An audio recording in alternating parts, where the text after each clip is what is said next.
Welcome everyone to our first workplace panel of the day. Our panel is entitled Building Resilience Through Community, the Power of Peer-to-Peer. And I'm delighted to have three wonderful, really impressive professionals in the field that are doing this work. You'll hear from each of them in just a few minutes. Cal Beyer, Lee Hardy, and Michael Bonadio. So just a couple of words about what led us to hold this panel.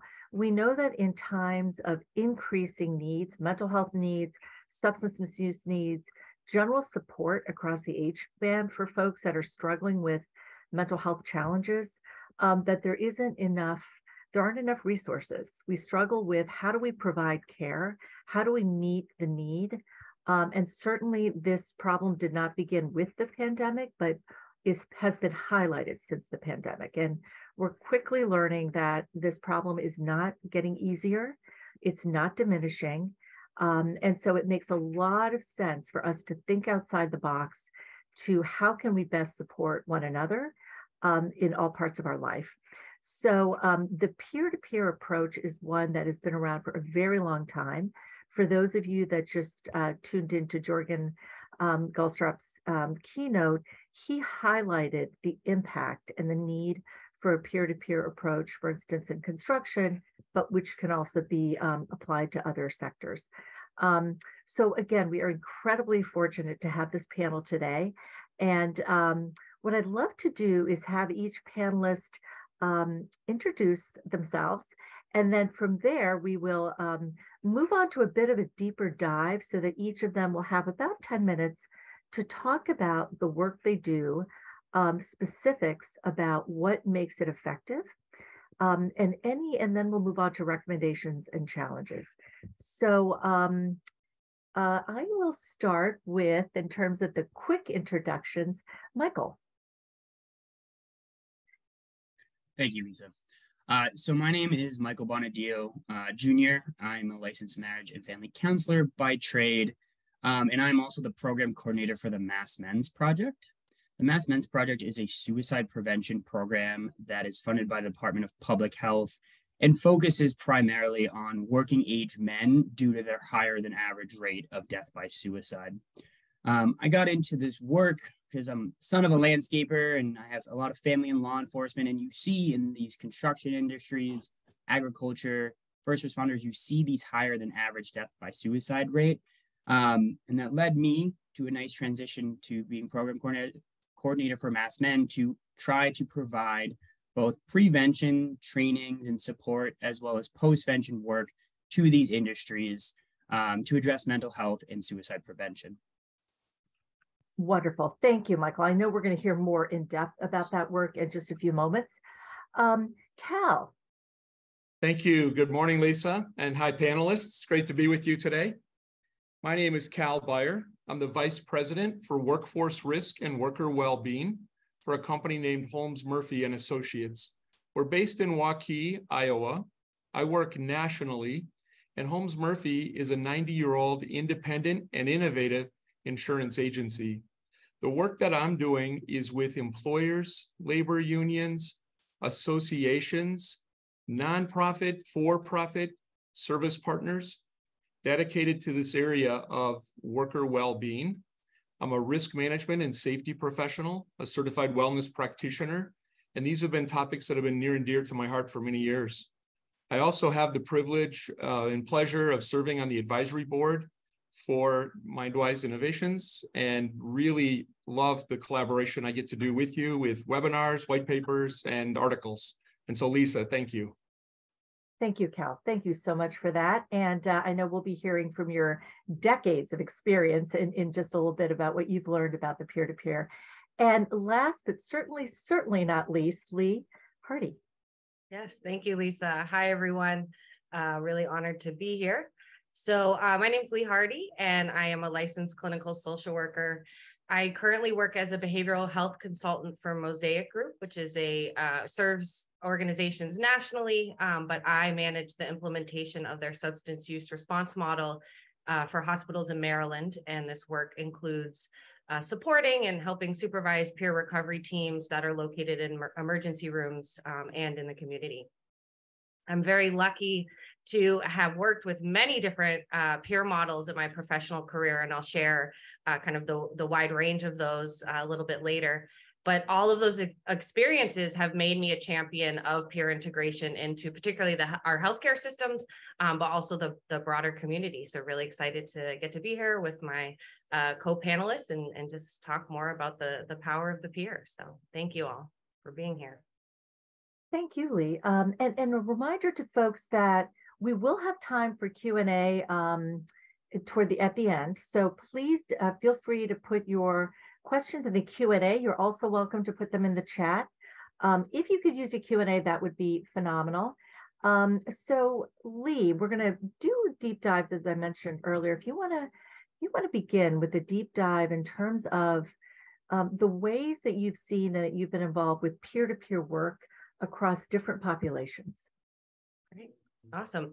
So I'm going to start with sharing a bit of my history with peer models that helps you all understand kind of the point of view I'm coming from, and also just the range that's out there, particularly in behavioral health, but also physical healthcare systems in using the peer model. So I live in Maryland, but I am originally from Massachusetts. And actually, I started my social work career with Riverside Community Care. And more recently, I've had the opportunity to work with MindWise on projects with populations such as college student athletes and athletic staff, educating them with behavioral health tools so that they can tap into that peer power for each other. So long history with Riverside and huge fan of all the work they do. And really honored to get to do some of that work now with MindWise. I've had the opportunity to work with many kinds of peer models. I've worked with family partners, community health workers, and peer recovery specialists. I've worked with peer support groups and peer organizations. And I feel very grateful for the opportunities I've had to work with all of these peers. I've learned a lot from them, and I really believe in their power to change health outcomes. The only time I have had I've had the opportunity to be in a professional peer role myself was actually my first official paycheck job when I had just gotten to high school, and I got an opportunity to be a peer substance use educator. And decades later, I'm still very passionate and focused on substance use. But as I'll share later, I've done many, many other things as well. A local substance use treatment agency had money to pay high school students to talk to other high school students about substance use as a prevention strategy. They thought the message may be more effective coming from another high schooler, and I'm very grateful for that early exposure to the power of peers talking to each other, particularly about health risk factors. My first social work job with Riverside Community Care, I was an intensive care coordinator, and I got to work on a team with family partners. These were all people who had the lived experience of caring for a child with significant mental health care needs, and they were providing a peer support role to other family members who were also providing care to a child with significant mental health care needs. My professional journey then took me more deeply into particularly substance use services. And there I often worked with peer support group facilitators from groups like NAMI, the National Alliance on Mental Illness, AA, Alcoholics Anonymous, and NA, Narcotics Anonymous. I also worked for a program that served young people who experienced the child welfare system. And we also used a peer model in that work, helping serve kids both in the foster care system or who had historically been in the foster care system. At the beginning of COVID, I supervised a statewide team of community health workers who provided health-related social needs interventions to vulnerable community members in the communities that they lived in. Recently, I led an initiative with Vote ER, which is an organization with the mission to improve the integration of voter registration in the healthcare system. The effort is called Voting is Recovery, and the effort was to make voter registration tools more accessible to peer recovery specialists before the November 2022 election. I also have experience facilitating peer support groups for fellow social workers, and I currently co-lead a mutual aid group for other white women who want to help end white supremacy. So I'm going to share my point of view of the peer role, and I'm really looking forward to hearing the other points of view from my fellow panelists, and of course you all, on the power of this model. In general, peers focus on advocacy, education, and mentoring. Advocacy because they are often working with people experiencing tremendous structural, interpersonal, and internalized stigma. Education because they often help translate, and I mean that in the many ways that people can help translate, important knowledge about risk and protective health factors. Mentor because they can share the lived experience of better health. It's important to remember that peers are not the only ones with lived experience of substance use and mental health challenges. Knowing how common it is in the general population, we know that many other healthcare professionals also have the lived experience. But it's peers that are brave enough and have been trained enough to know how to use that lived experience in the service of others for better health. While more research is needed to understand how peer models are effective, the existing research supports its positive and sometimes very positive impact on health outcomes.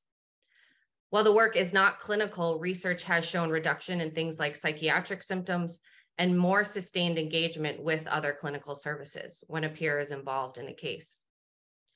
Other research shows improvement in health-related social needs like housing and extremely high-risk populations. One study I read, I really like how they described it. Peer models are bridging gaps not covered by traditional care in our communities. And I've been honored to see what that looks like on a day-to-day basis. One of the coolest things I've seen peers do is undermine stigma, both in the communities that they serve and in the institutions where they work. I've seen how peers made the difference in complex cases, turning them from feeling hopeless to triumphant. I believe that further integration of peers into our health systems will help our health systems feel more integrated into the community. They have a lot to teach us about meeting the contemporary health needs of our country. Before I end, I did want to add more ways that peer models can be accessed. I've mentioned ways that the behavioral healthcare system and general healthcare system are integrating them. I've mentioned some peer support groups like NAMI, AA, and NA. I will mention, of course, Al-Anon for people affected by a loved one's substance use. But there are many, many more, and especially in this day and age of technology and the internet, there's just an explosion of online options. And I just really encourage all of you to explore that world. You may not be as aware of it, and just want to make sure everyone is aware of it and taking advantage of it personally, and of course, in helping the communities that you all serve. So I know we're gonna now hear about some more models, and really excited to continue to add more voices to this conversation, and just really appreciate everyone listening to me. And I'll pass things back to Lisa. Thank you, Lee. And one thing that, or something that I have to remind myself is that a person doesn't have to have lived experience to be peer-to-peer. So there are ways to get trained up in this model without being a peer-to-peer, without having lived experience. So just that piece. And when you were talking about something to tuck away for discussion among the panel and the audience, is when you were talking about there's so many options to peer-to-peer training or to becoming peer-to-peer, it then kind of, at least for me, makes me wonder about quality control, if you will. How do we know the programs where you're really getting a solid training and foundation and that navigates all the issues around boundaries and best practices? And because as Jorgen just pointed out in the keynote, it's more effective, and folks are going to go to peers to talk about their struggles before they're going to their supervisors, or many times they're somebody that's overseeing them. So thank you so much for that, Lee. And yes, I see that Dr. Joe, thank you for joining us today, has reminded us that there is a very innovative program that he has put together that's been running for many years, Drug Story Theater, which is based on a peer-to-peer model. So thank you for putting that in the chat, Dr. Joe. So Michael, would love to turn it over to you to talk about an example of a standardized peer-to-peer model. Yeah, thank you, Lisa, and Lee, thank you for that. I really appreciate your insight into peer support and how it's being used in both sort of mental health and medical fields. But I do want to shift gears a little bit, like Lisa mentioned, and talk about a more standardized method of peer support for mental health or clinical related industries and settings. Specifically, construction, first responders, and general businesses alike. As I mentioned before, I'm a son of a landscape owner and operator, and I have family and friends that are in the first responder industry. And so I've seen the need for peer support in this industry, but yet I've not come across any sort of standardized model or program throughout my time consulting with other individuals, as well as, research I found online. Mates in construction, on the other hand, is a great example, but that's not here in the United States. That's in Australia. And so throughout my process of, research and consultation with it, like I said, individuals in the first responder world, construction world, as well as individuals that help develop the mass support peer support program. And for those not familiar, mass support was a crisis counseling service that was funded by FEMA during the height of the COVID pandemic, which was research-based and informed by professionals in the field. I received a lot of feedback for the desire for these programs in non-clinical industries. The need for them was obviously there. And I'd seen small pockets of success in individual independent businesses or first responder departments. I also saw some concern. There was issues about liability. There was concern about the role of leadership in these programs. And there was conversation about the development of a individual peer support program within a business versus a network model. For example, this came up a lot in my conversations with first responders specifically because they wanted another layer of separation than talking to a peer that was in the same department, because they thought that would cause further concern if they were to respond to a call. And now they're not only worried about the safety of individuals on that call or response, but also of their partner or a fellow first responder that is on that call. And so they wanted more of a network model. So I really tried to gather all of this information that exists in all these separate pockets and use them to come together to develop a peer support model through the eyes of mass men. And so the first step I had to take to develop this peer support model for non-clinical or non-mental health related industries was to define what peer support is for general businesses.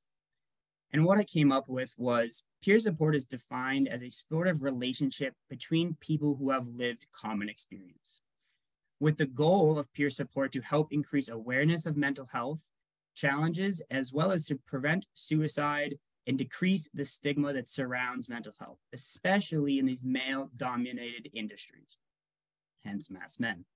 I also wanted to be clear that peer support is not psychotherapy and was only designed to help individuals connect with resources if appropriate. I also want to step further to sort of outline some basic ideas or principles that the peer supporter themselves would want to embody in order to qualify to become a peer supporter. And that was, provide a empathetic listening ear, to provide low-level interventions such as psychological first aid and QPR, or question, persuade, refer, which is a suicide prevention gatekeeper training. I wanted them to be able to identify individuals that were at risk to harming themselves or others. I wanted them to be able to facilitate pathways to seek professional help for individuals if necessary. I really wanted them to be mindful not to fix the problem or fix, the person that's seeking support. And above all else, they needed to be in a state where they're able to cope and manage their own challenges before they're able to help others. So once I was able to sort of establish what is peer support in the eyes of mass men for industries that are non-clinical in nature, I was able to sort of flush out a manual. It's quite extensive, hopefully comprehensive, to standardize for the development of peer support programs and or networks in these industries. This manual includes everything from confidentiality the role MassMen plays in terms of consulting with the business, the role of leadership within that organization, the role of the peer supporter themselves, 8 steps to build the peer support program. And those 8 steps honestly come from researches that I've done, looking at the Mass Support Manual, looking at stuff Mates in Construction has done, looking at and listening to feedback I received from the individuals I consulted with. And I developed these 8 steps, which include having a steering committee, sending out surveys for employer feedback, developing the organization's goal/mission statement for the peer support program they're developing, parts about consulting on policies and procedures, how do they recruit and select people that are going to be the peer supporter, section on the 2-day training, which I'll get to in a second, as well as discussing peer support with all employees, because you need to get buy-in from the other employees to actually utilize the program, as well as what does the program look like overall with continued oversight and consultation from MassMen. Ideally, the program is designed in a sort of scaffolded manner where MassMen would provide less and less consultation over time as the program becomes self-sustaining within that business or within that network. The manual also includes other important considerations, some mock policies and procedures and best practices, some appendixes that include stats, supporting articles, sample documents, and resources to flush out why we have this need and to prove that the need is there, as well as references that support any citations throughout the document. On top of building out this comprehensive model and this standardized model, I needed to reinvent a standardized 2-day peer support training. And for those that attended the keynote speaking portion this morning by Jorgen, he mentioned that need to standardize this. So I took a pre-existing peer support training that my predecessors and the Riverside Trauma Center had been implementing here and there with police departments and revamped it to be more comprehensive and match this updated peer support manual. So this 2-day training is a training that the supporters that have been selected would go through, led by myself and a few other colleagues, and it would cover all of those main criteria that are mentioned in the manual. Asking the peer supporter to agree to uphold these standards of their role, their expectations of their role, as well as confidentiality, of course, and any other responsibilities that the organization or businesses deem appropriate. So, Michael, if I could just kind of pause here for a moment, because to kind of summarize, and what you're saying is that what you've done is pull from resources, best practices from different types of peer approaches, kind of bring them together, and then review some salient pieces like confidentiality. I think that what is the role of a peer support person is so key. The buy-in is so key. And then finally, how you're piloting it. So thank you for sharing those specifics. I'd love to hear a little later in the Q&A, what from all of you, what has been the biggest learning point for you, what the challenge might be in putting this together. So thank you for sharing that. Yes, that if I could just add one point, sure. I would just say yes, exactly like you said. Thank you for summarizing that, Lisa. MassMen's ultimate goal was to develop a comprehensive, standardized manual and model that could be implemented in a multitude of non-clinical workplaces and organizations based off information that is existing, but is not comprehensive or standardized as it stands currently. Great. Thank you. Thank you so much for that. So as we heard a little bit about how peer supports can be used in the peer-to-peer model, and then Michael kind of zeroing in on here's one way to standardize it based on work with a certain population. Cal, would love to hear from you for a bit about, from your decades of experience and kind of a very kind of high level, but also very detailed. You have, I think, the benefit of both, of where you see the future of peer-to-peer, where you've seen it be most effective from your vantage point. So I will turn it over to you. Thank you very much, Lisa. And Lee, love the point of view that you provided and such a robust context. on the peer-to-peer support models. I would love to sit through an entire course that you're doing. And Michael, I'm so enthusiastic about the work that you're doing to build that standardized model. We know in the construction industry and manufacturing industries and others, there's a need for a how-to guide to do what Mates in Construction has done. I've had the privilege of collaborating with Jorgen, Meyer, the work that's being done, the impact they're having. That shows me great promise for that future, Lisa, that you discussed. My first experience with peer-to-peer support does date back to the late 1980s and 1990s. I'm aging myself, but work with public safety agencies and the disciplines of critical incident stress debriefing or critical incident stress management were coming into their own. They were being expanded. I had the privilege of being a public entity and law enforcement consultant, crossed over into the emergency management field, and that led to EMS, but also the corrections area. And there were a lot of peer-to-peer support programs that were being launched as a spinoff to that critical incident response. So for me, that was a great place to learn about the importance of critical incident response to address the emotional needs of employees in the aftermath of trauma and the need for ongoing and continuing care. And that's what I saw in those early peer support programs.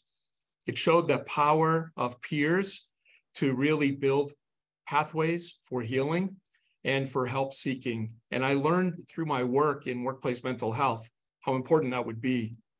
As peer support was expanding in the US, we saw many examples in Canada of some powerful programs. And post 9/11, we saw contractors working side by side, first responders. And the first responders had peer support. They had some chaplains, and they had some employee assistance programs. Construction had very few of those. So we were soaking that up, learning about psychological first aid. One of the individuals was a gentleman named Bob Vanderpaul. He's well known in this area. I had the privilege of being mentored by him, and he opened so many doors for me to learning more about these programs. As those programs expanded, we started to see how powerful they could be. And I would say peer support programs feel very common. They feel more popular and in use than maybe we even recognize. I call them functional peer-to-peer support programs. They exist in many industries, many sectors, both like Lee and Michael described in the clinical and in the non-clinical setting. But some of the programs I've had the opportunity to collaborate with or participate in would include for veterans and military returning from home. These are career-based programs. We find them to be very powerful. Also saw that for individuals with physical and psychological and traumatic experience and substance misuse. That has been a very powerful pathway. Lee's work with recovery-friendly workplaces and peer support specialists in the recovery community, we're seeing that propagate and become even more popular today. But workplace mentoring programs, even things like resident assistance programs in universities, you're seeing more emphasis on training for peer support, hazard recognition, and many of the techniques that Lee and Michael talked about. Union member assistance programs, apprenticeship training programs, assigning peer support, having a buddy system forms the basis for what could be a future peer-to-peer program that would give the interventions that Michael just described. And I'm really happy that Lee talked about NAMI. I also talk about the American Foundation for Suicide Prevention, their peer support for survivors and bereavement, and the Healing Conversations are programs that heal people and destigmatize and really bring learning and understanding and people finding purpose and meaning in their loss. The last couple I wanted to highlight are really unique experiences I've had working with faith-based communities. And I saw a group of church planters who were intentional about peer support, knowing how hard that road would be. And the last area has been a special interest of mine as well. It would be prison release and work re-entry programs. So when I look at that gamut of how wide and how far, really strong adoption in these programs. So Lisa challenged me with that question about what does the future look like? I think we've had a glimpse before the pandemic and now certainly through the pandemic. Many organizations are instituting what was known as employee resource groups, or ERGs. Sometimes they're called affinity groups. To use a word that both Lee and Michael used, community building based on common values or common interests. It's bringing people together in the workplace. I'm seeing huge strides in using this peer support ERG model for diversity, equity, and inclusion. But I think future trends are going to be continuing to leverage the technology that Lee talked about, digital peer support specialists. I also serve on an advisory board for a group called U-Turn Health, which uses certified peer support specialists for recovery coaching. And the model that they're using is being effective at driving the engagement that Lee said is possible. And lastly, I think this area of recovery-friendly movement is going to be at the next pathway where we're going to see huge adoption of peer support models. But I think I loved what Lee said about the adoption into community health and even that voter registration. I've been smiling, listening to the two panelists, and that point of view I think we see is so important, that there's real effectiveness.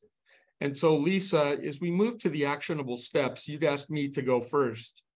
The one thing that I want people to realize is this is not a fad. There is long history. It's research informed, they're evidence-based, and peer support works. It breaks the stigma, it builds trust, it establishes empathy, and it creates the culture of caring that we all would like to see in our organizations. And then if I had one go and do, it would be to really embrace this recovery-friendly workplace movement.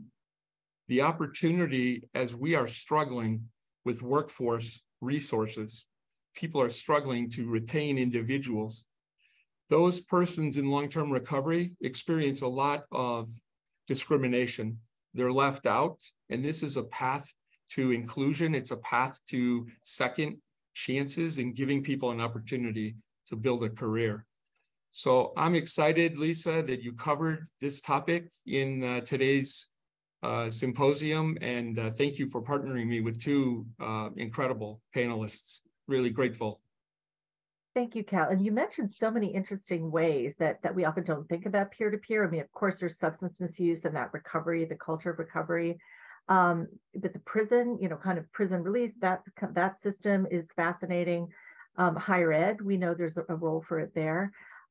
So I would love for, kind of in a more discussion format, along the lines of what Cal said, Lee, Michael, what do you see as first, to start with, an actionable step that organizations can take, groups can take in taking that first step to bringing a peer-to-peer program to life, or at least bringing the idea to a workplace?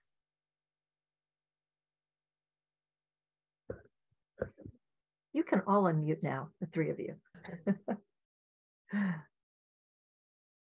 Michael, I don't know if you wanted to start.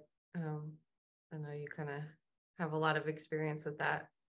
Yeah, I mean, I'm happy to jump in and answer that question, Lisa. I think it's sort of a multi-pronged approach of what you can do, but really it boils down to finding out what the employees need and how can we increase their buy-in to utilize these programs. Because as Cal said, and as Lee said, like, these programs are effective, and then we know the need is there.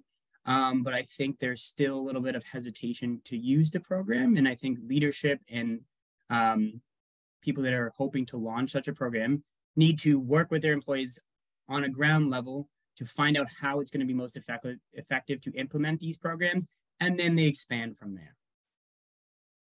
Great. So having that buy-in is so key. Yes. Lee. Yeah, I think I would just add, Cal, I appreciated kind of starting with, like, this has been this is not new, and it's also a pretty simple concept, right? That, like, people who have a shared experience are often the people that, we can best be helped from. But I think what is unique in this moment, particularly for workplaces, is the impact of mental health and substance use right now, substance use, suicide right now. And, particularly thinking about, as Michael shared, about its impact on men, but in general, right? We know that this is having quite a negative and costly impact. So I do think kind of educating ourselves a bit on advocating with our organizations in our workplace about how this is in the best interest of these organizations that are concerned with issues like productivity and, having a resilient workforce that can sustainably and continue to provide quality work, whatever that is. So I think I would just kind of highlight that point, that there's a really unique moment right now. The US Surgeon General, I think, said mental health is our greatest challenge right now. So I think there is this story that we can help highlight and bring more awareness to and advocate for, as far as how important this is. The other side to that, we talked about diversity, equity, and inclusion, which is such a hot topic right now. We could do a whole nother workshop about that, but also would highlight as well just the power of peer models in that arena, and how, again, we know that those issues are some of the most significant challenges for people in navigating, workplace health and sustainability and undermining burnout and things like that. So I think, that's kind of coupling with things you can do is just kind of help, educate and advocate and start talking with people about, what is this current moment? What are we up against? But more importantly, the tools that we have tools to help cope with this and change those, change the data that unfortunately is very scary and sad. Lee, you're speaking to me and right to my heart. These topics have urgency because the number of people in pain, the risk of youth and family members, the increased responsibility of caregivers, the number of people who lost their jobs, the stress of so many pressures in our society. And then I look at the overdose crisis, doubling in 5 years, 108,000 lives lost in the prior year. And we can't wait for people to get more comfortable. We need people to take calculated risks and to trust that these evidence-based practices have been proven and they are effective. And so to your point, in this moment, there's a need, and the need is real, and it's now. And too often, I think people wait for a perfect program.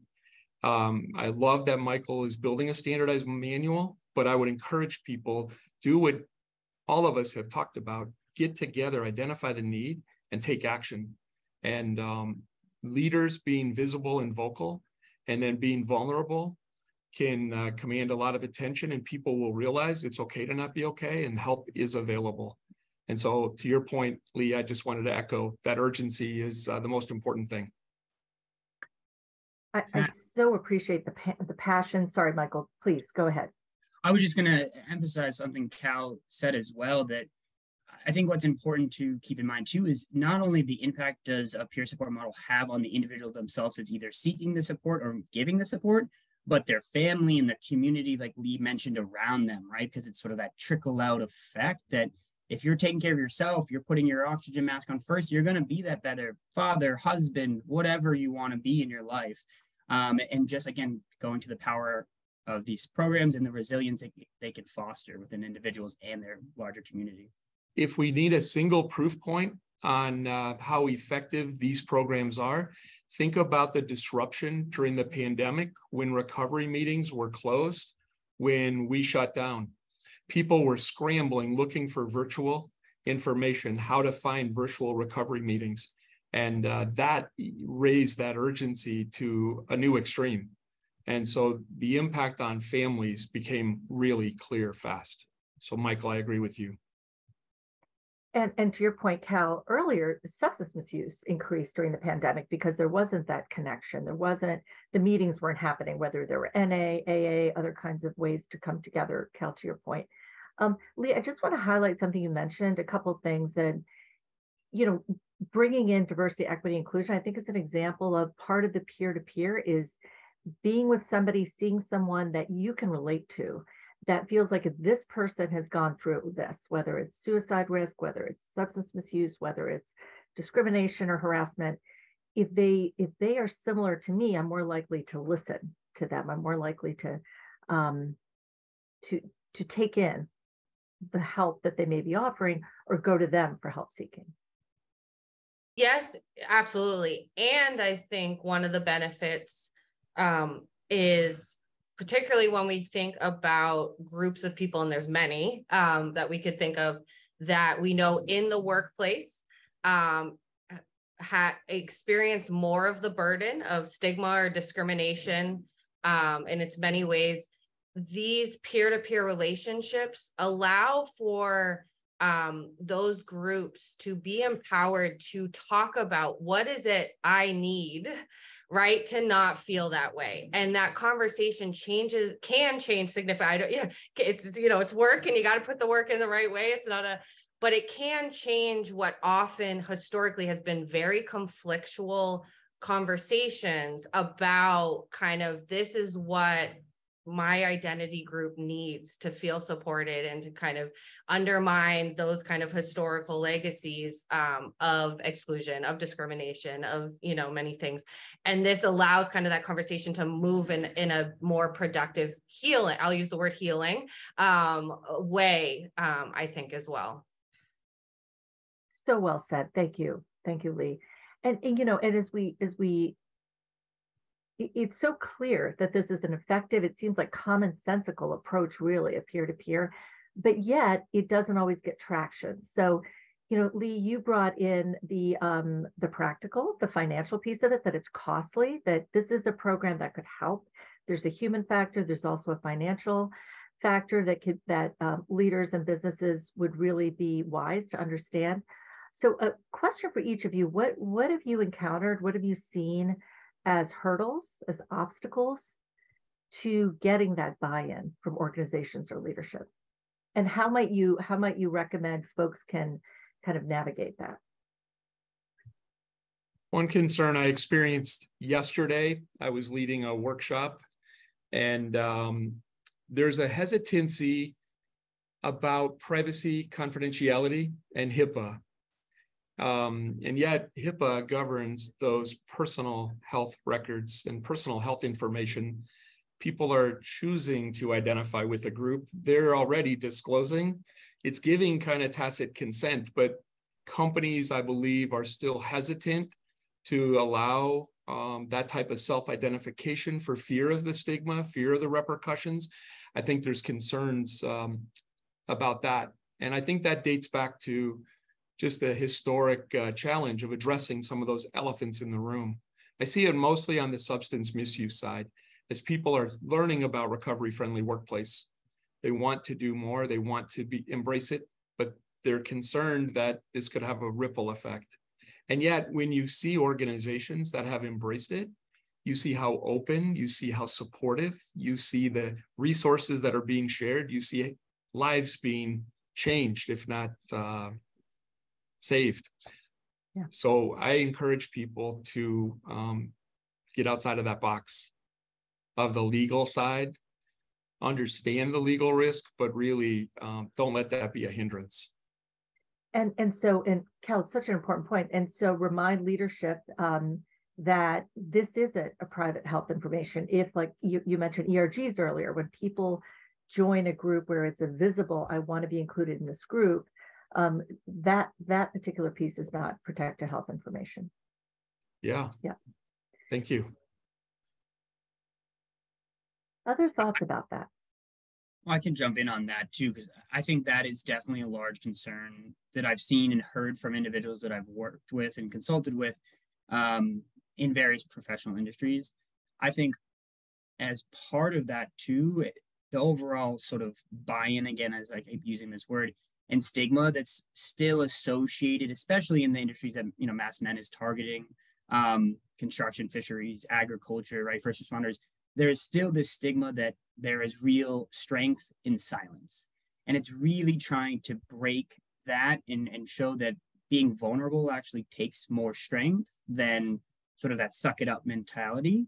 And I want to be clear, this is not just men. I mean, I would even argue that women in these male-dominant industries are working even harder to overcome that gender stereotypes that they may have and are struggling. And so the peer support is hopefully, as Lee said, is inclusive and accessible for all. And I think trying to get leadership to understand that as well is very important.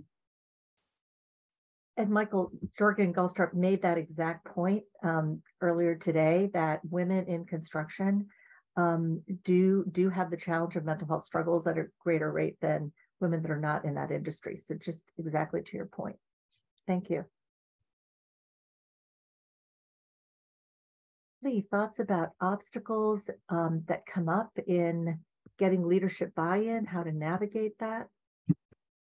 Yeah, I mean, I think my thought really is just, change is hard for no matter what, right? And especially when we talk about institutional change where, ways of doing things, is big and strong and forceful. And I think too, a little bit, because you all talked about kind of getting it off the ground, but I'll talk about a little challenge a little bit farther down the road, which is often people want to see results like right now, or expect that this is the miracle, or this is the thing that's going to go smooth, and this is the, this is going to solve everything.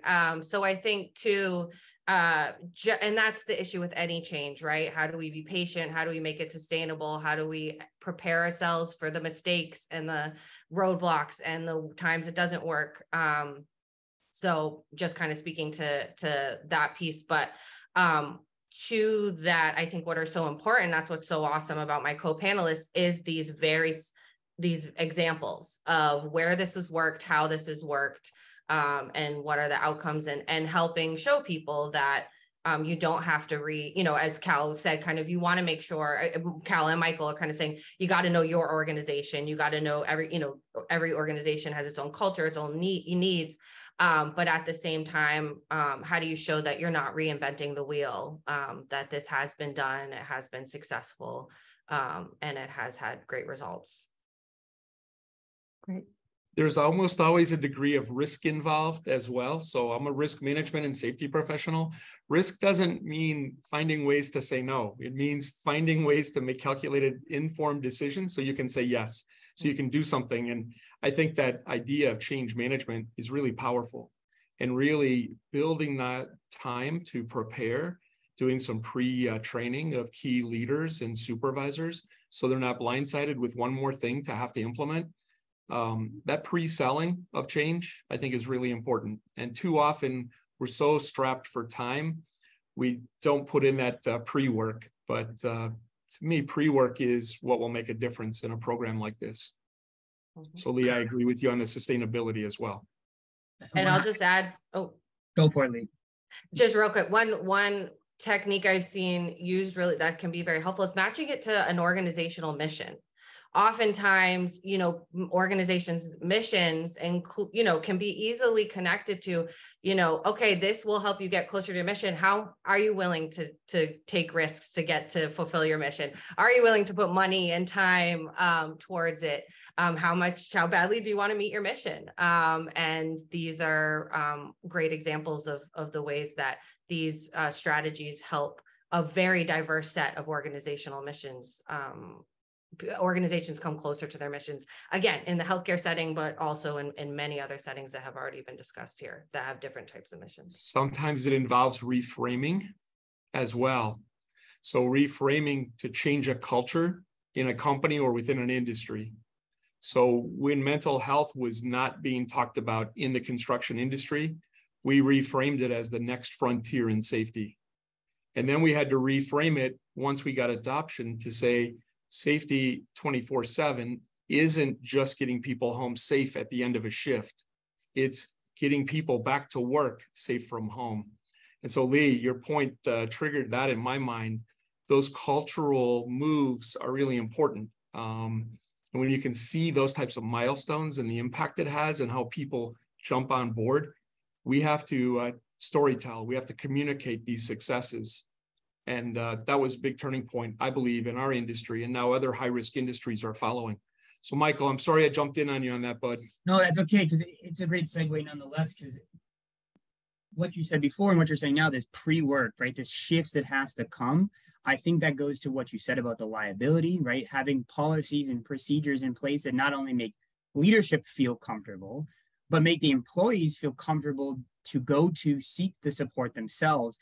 And I think as a collective, that starts to create that shift that you're talking about in terms of creating safety across the board and not just thinking about physical health, but mental health as a whole for these industries. And that makes me think that whether it's a peer-to-peer or any kind of program you're bringing to an organization, Lee, to your point, I love that you brought up the fact that there can be an impatience around, oh, we rolled out 2 programs. Why isn't anything changing?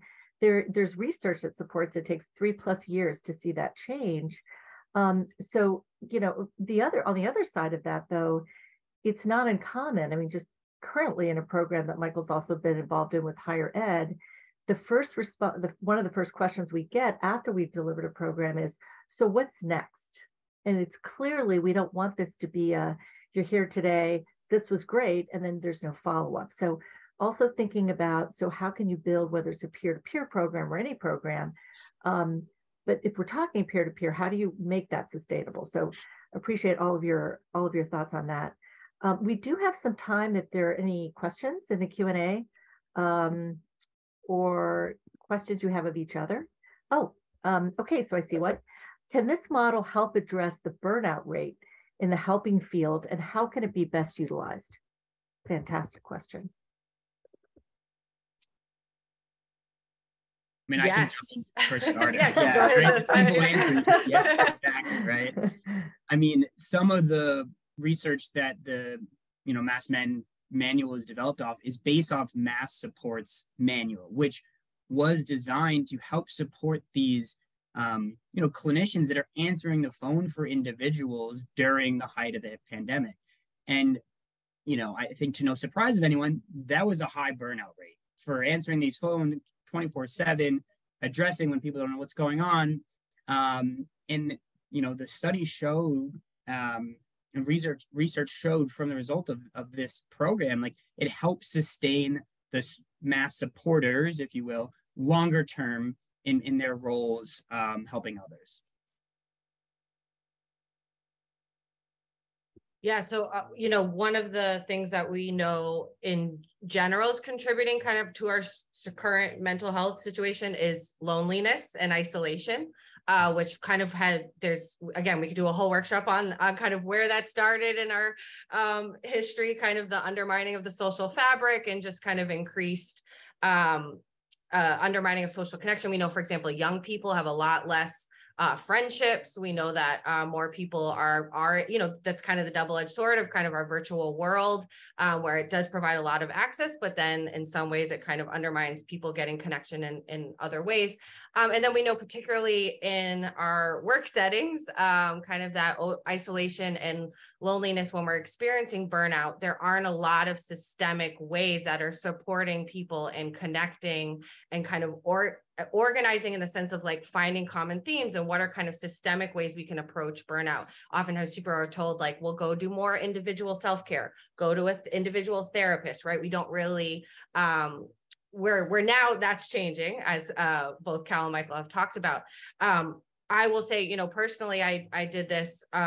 So first of all, I work in the healthcare field right now where the burnout rate, I see it every day. Every day I'm in hospitals where I have to constantly be training because the turnover of staff is astronomical. They're on every single day, they're down people. We have the trend now of traveling healthcare provision. So most people now in some of these hospitals are only there very temporarily. We now have the wave of international nursing that's now about to be coming in, which is also going to be a help, but also be quite a transition when you're now kind of this transient workforce is going to be here and kind of thinking about how do we connect them and bring them into these systems. I personally, during the pandemic, in social work, we have a group supervision model, which is great. But I saw that we really needed much more of a kind of peer support model for my fellow social workers, where we could kind of come together and talk about more of the, not necessarily cases, but just the general kind of burnout of what we're going through and how we help each other. So huge passion of mine, just thinking about how we can exactly use this model, particularly to help undermine burnout for people. And I think, it reminds me, such a fantastic question. Somebody put in the chat that they were thinking the same thing about burnout. And in terms of the peer-to-peer too, when I think of people that want to be those internal champions, that want to sign up for that peer support training to be a support to others, it often is the case that people that do something well get more put on their plate. And so I feel like that kind of increases that risk for burnout, because you want to keep taking on more. So, in any kind of peer support, I would imagine, hope that would be addressed, of how to help someone navigate saying, I'm good now. I'm done now. I've got enough for right now. I'm going to wait a bit to take on something else. And somebody has also, yes, I think somebody's asked, who's a social worker, Lee, would like your information, so we can get that to her. Yeah, and I just dropped it in the chat. Awesome. Yep. Okay. And anybody Great. else, feel free to use that email. So if there are no more Q&As, I'd like to end with each of you sharing a main takeaway that you would like. Well, actually, I'm gonna ask you to share two things. A main takeaway you'd like for folks to take with them, your main takeaway about peer-to-peer, and in the spirit of burnout, one thing that you do for yourselves to take care of yourselves. Cal. Lisa, I gave my one thing, and that's being not afraid to unleash the power of peer support. We know it's effective, so don't be afraid, be vulnerable, take that calculated risk.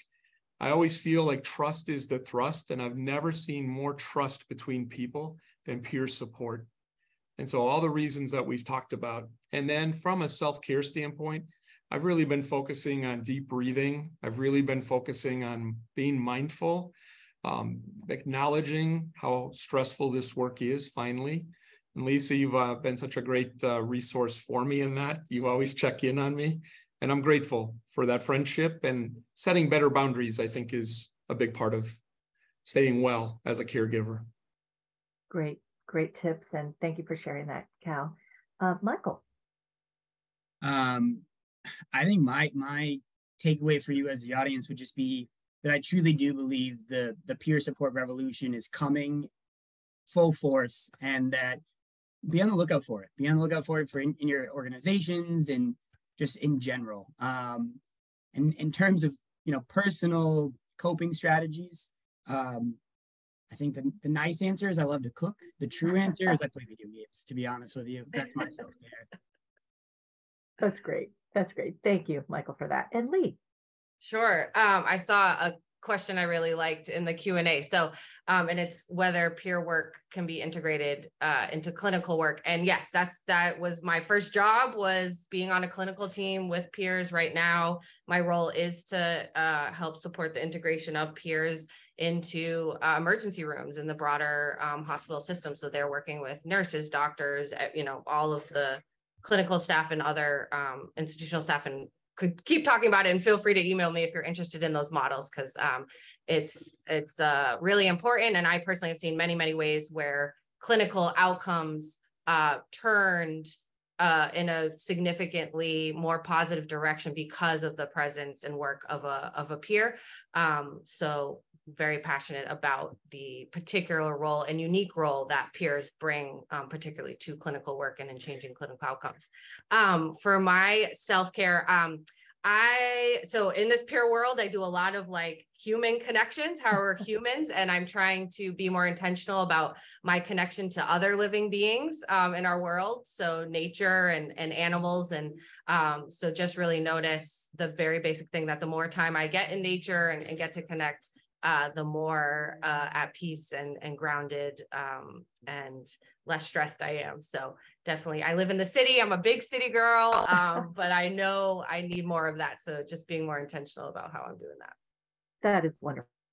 Thank you, Lee. And one of our Riverside leadership has just shared, Satya, that baking is her self-care tool, which is phenomenal. So I want to thank you all for participating, for sharing your unique perspectives, your expertise, and for really creating a sense of hope of how we can kind of take on this challenge of how do we support more folks in behavioral health needs through peer-to-peer.